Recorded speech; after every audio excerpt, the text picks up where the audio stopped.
Hello, my dear children. Very good morning. You're most welcome in class 12th accountancy. We are on the topic of issue of shares.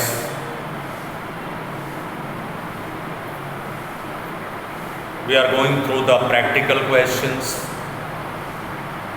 how the shares are issued and the general entries are made, and according to the article of association, how the shares of the company are forfeited and then after reissued, purchase consideration, number of topics have been explained on issue of shares. So, according to the fact, I would like to tell you one more practical questions, that is additional question, board question. Question number 91. Question number 91.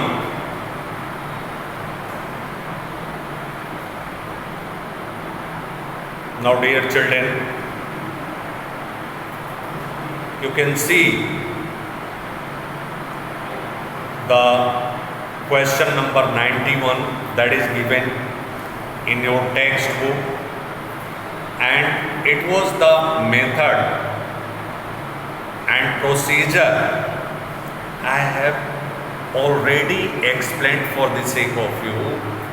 First, read the question carefully and step by step try to solve the information given. How? Just I am going to read the question and you can also see your questions. X Limited, one of the company, forfeited 800 shares of ₹20 each, issued at a premium of ₹2 per share. At a premium of ₹2 per share to Mahesh. The shares one of the particular shareholders named Mahesh, thus 800 shares were allotted to and his shares were forfeited by the company for the non-payment of ₹4, that is the first call. He did not pay the first call of ₹4. And 18 called up by the company, means the face value of the shares, ₹20, 20 plus 2 means ₹22. ₹22 was the price of the share including premium, and in which just the ₹18 called up. ₹18 called up. ₹18 called up. So, my dear children,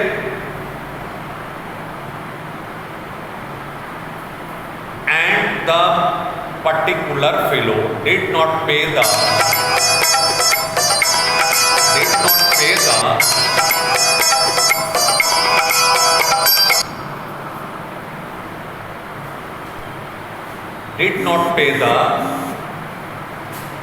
₹4, in which minus 4 is equal to 14.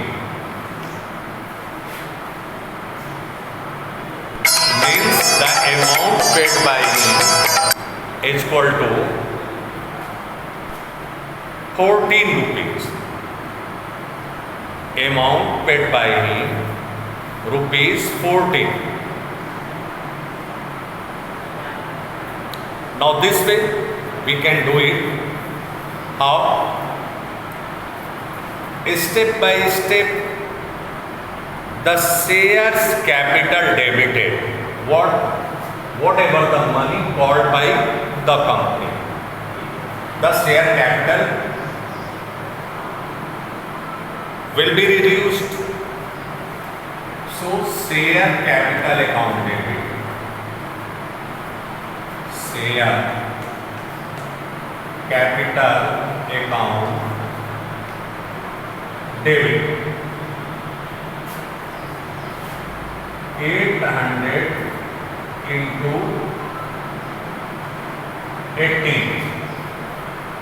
800 into 18 just equal to 14,004. That will be the entry. Share capital will be debited by the amount 800 into 18. Because of that, 18 rupees were called up by the company. 2.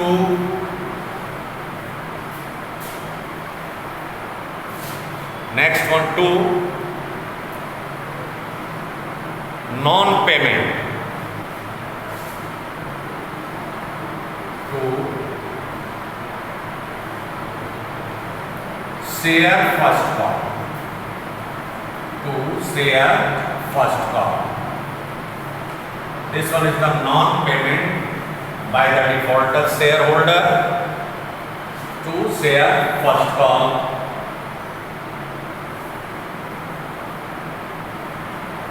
800 into 4.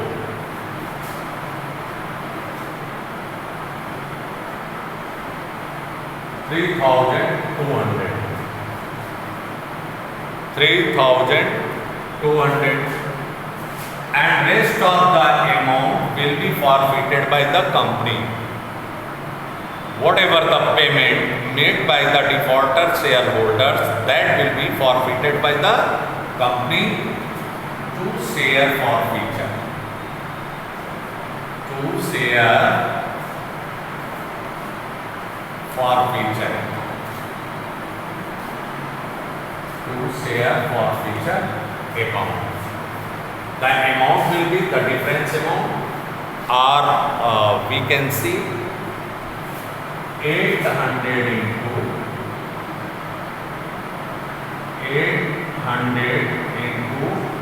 18 minus 4, 14. Just we can this way. Paid by the share holders, मतलब 18 रुपए में से 14 रुपए payment कर दिए थे। तो amount जो होगा 0, 0,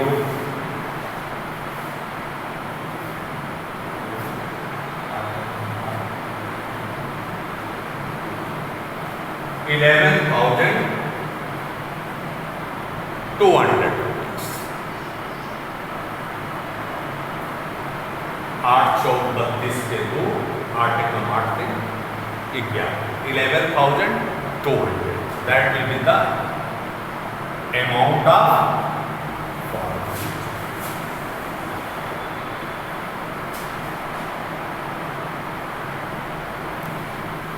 How easy this one? कितना आसान। Now you can see. And then after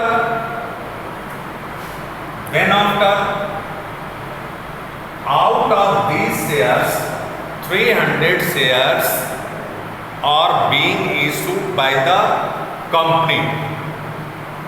So now, and 300 shares being reissued by the company at the rate of 15 per shares, 18 paid up, मतलब 18 पेड अप के हिसाब से आपके ये जो शेयर्स रीइशू किए जा रहे हैं, इनको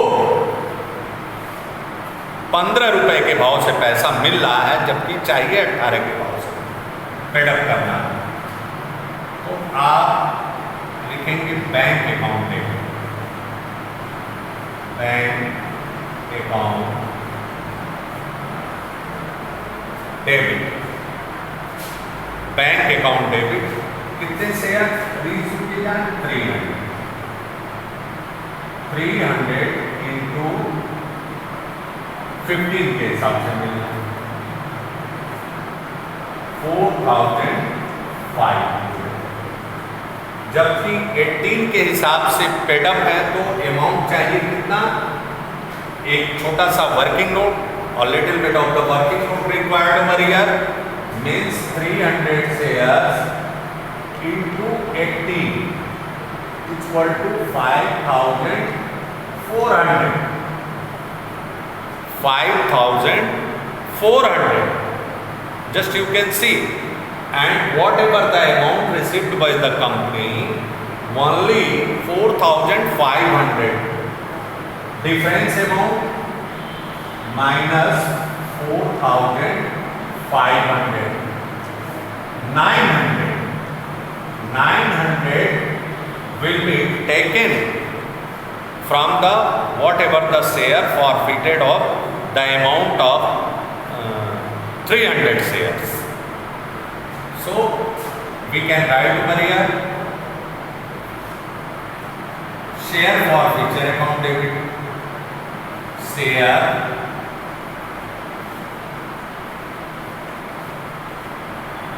forfeiture account debit to share capital, to share capital, from forfeiture 900 and then 800 into 300 into 80 equal to 5004. That will be the second entry. What are the shares reissued? Up one entry is left. Just what's the amount will be transferred in the capital reserve. Now the amount will be transferred to the capital reserve. Just you can see this way. A little bit of working note required over here, my dear children.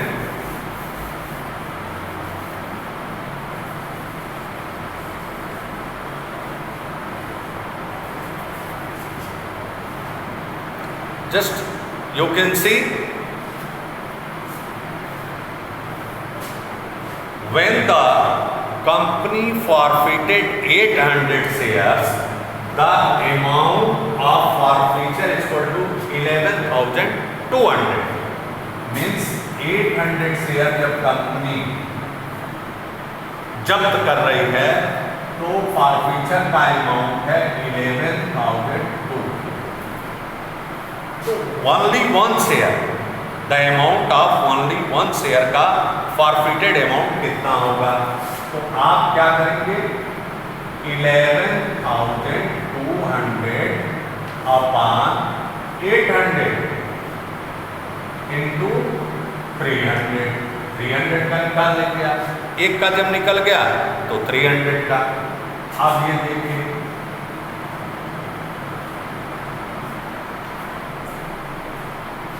14 means equal to 4,200।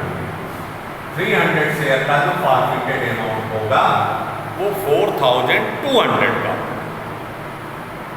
4,200। अब इस 4,200 से ही आपने 900 आपने क्या किया? 900 इस जो share reissue किए गए हैं 300 वाले, इसमें आपने उसे ट्रांसफर किया है। तो कैपिटल रिजर्व के लिए कितना बचेगा? 4,200 माइनस 900 इक्वल टू 3003। अब जो तीसरी एंट्री होगी वो आपकी the third entry will be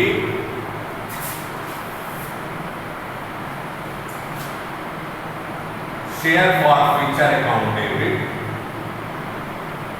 share forfeiture account debit, account debit to capital reserve, to capital reserve.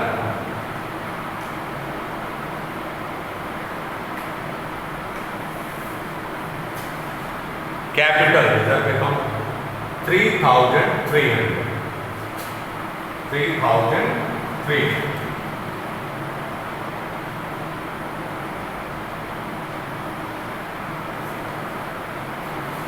3,300 means share forfeiture account debit. उन्हीं 300 शेयर्स का पैसा कैपिटल रिजर्व में हम ट्रांसफर करेंगे। अब इस चीज को हिंदी में समझ लीजिए, जैसे थोड़ा आपके दिमाग में ये प्लॉट हो जाना चाहिए। जैसे एक क्वेश्चन को पढ़ते हैं कि एक कंपनी है जिसके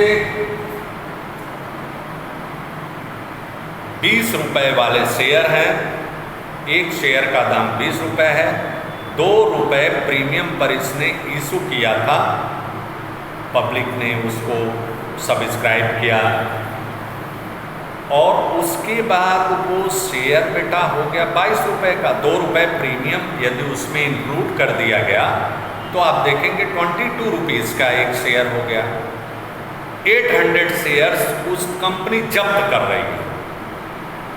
एक शेयर होल्डर है जिसका नाम महेश है, उसके 800 शेयर को कंपनी जब्त कर रही है। तो उस 800 शेयर को जब्त कर रही है किस कंडीशन पर?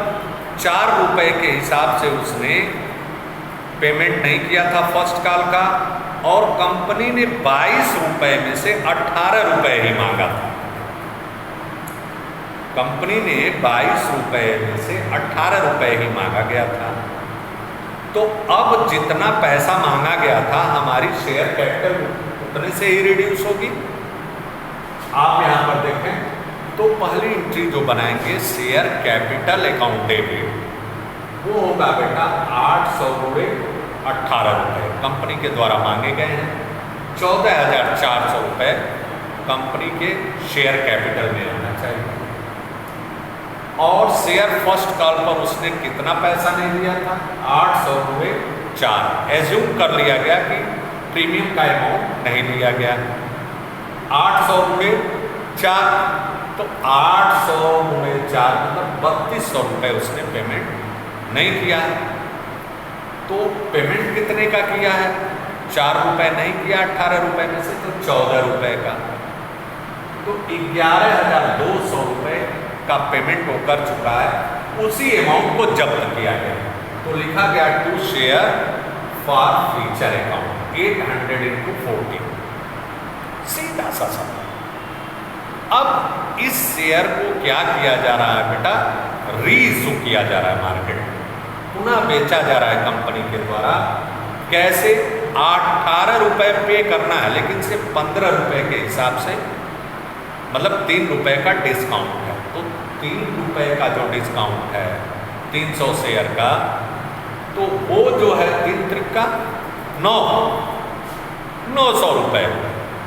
अब वो 900 रुपये क्या किया जाएगा? उस कवर किया जाएगा जो फॉर फ्यूचर का अमाउंट है। तो बैंक अकाउंट डेबिट 15 या 45 4,500 रुपये आपको मिल रहे हैं। आपको शेयर कैपिटल में ट्रांसफ़र करने के लिए 5,400 चाहिए। तो 300 गुणे 3 900 रुपये आप कहाँ से लेंगे? फॉर फ्यूचर वाला। अब फॉर फ्यूचर का अमाउंट टोटल शेयर का 800 का 11,200 है। तो जितने शेयर हम रीइशू करेंगे वही कैपिटल रिजर्व में ट्रांसफ़र करते हैं। तो एक शेयर का कितना होगा? तो 11,200 को हम 800 से डिवाइड कर देंगे तो 14 रुपये होगा। एक शेयर पर 14 रुपये का जब्ती हुआ, सीधा सा वो दिया है 14 रुपये पर शेयर। भाई जितने शेयर आप जब्त किए हैं, एक शेयर की जब्त का अमाउंट 14 रुपये, तो 300 शेयर का, तो 14 तियां 4200, 4200 रुपये। 4200 रुपये में से हमने 900 रुपये क्या कर लिया है, कवर कर लिया है। किसमें? जब हम शेयर को रीइशू कर रहे हैं उस 300 शेयर को, 300 शेयर का 4200 हुआ, तो 900 रुपये हमने माइनस कर दिया, तो हमारा बचा 3300 रुपये। यही अमाउंट कैपिटल रिजर्व में हम ट्रांसफ़र कर देंगे। जब तक शेयर रीइशू नहीं कर दिए जाते तब तक वो फॉरफीचर अकाउंट में रहते हैं, और जब शेयर रीइशू कर दिए जाते हैं बेटा, तो उनको हम कैपिटल रिजर्व में उस अमाउंट को ट्रांसफ़र कर देते हैं, जो क्योंकि ये कैपिटल प्रॉफिट होता है, बिजनेस एक्टिविटीज़ के द्वारा ये अर्न किया हुआ प्रॉफिट नहीं है, इसीलिए इसे कैपिटल प्रॉफिट कहते हैं, और कैपिटल प्रॉफिट हमेशा कैपिटल रिजर्व में ट्रांसफर करते हैं। तो हमारा बचा 3300 रुपये। तो ये हमने अभी बाकी 500 शेयर जब रीइशू कर दिए जाएंगे तब उसको कंसीडर किया जाएगा कि उस पर प्रॉफिट हुआ कि लॉस। तो share forfeiture account debit to capital reserve 3300। अब मैं जहां तक समझता हूं कि आप समझ गए होंगे, अगला क्वेश्चन 92 उसी तरह से है। आप देखें 92 में कह रहा है X limited forfeited 1000 shares of 20 each issued at a premium of ₹2 per share to Ashok 18 called up. Same question on which he did not pay allotment of ₹6 including premium and first call of ₹4 give journal. मतलब allotment और first call का पैसा नहीं दिया, allotment पर उसका क्या है, प्रीमियम इंक्लूड है। तो यहाँ पर जब फॉरफीचर की एंट्री करेंगे आप, तो सिक्योरिटी प्रीमियम को भी डेबिट कर देंगे, सिक्योरिटीज प्रीमियम अकाउंट डेबिट, बाकी कुछ नहीं, उसी तरह से नॉन पेमेंट का अमाउंट लिख देंगे। तो बेहतर है आप अच्छे ढंग से समझ रहे हैं, और क्वेश्चन आपको दिए जाएंगे। अगर कोई क्वेश्चन आती है तो आपका फिजिकल क्लास स्टार्ट हो गया है, आप विद्यालय आने की कोशिश करें।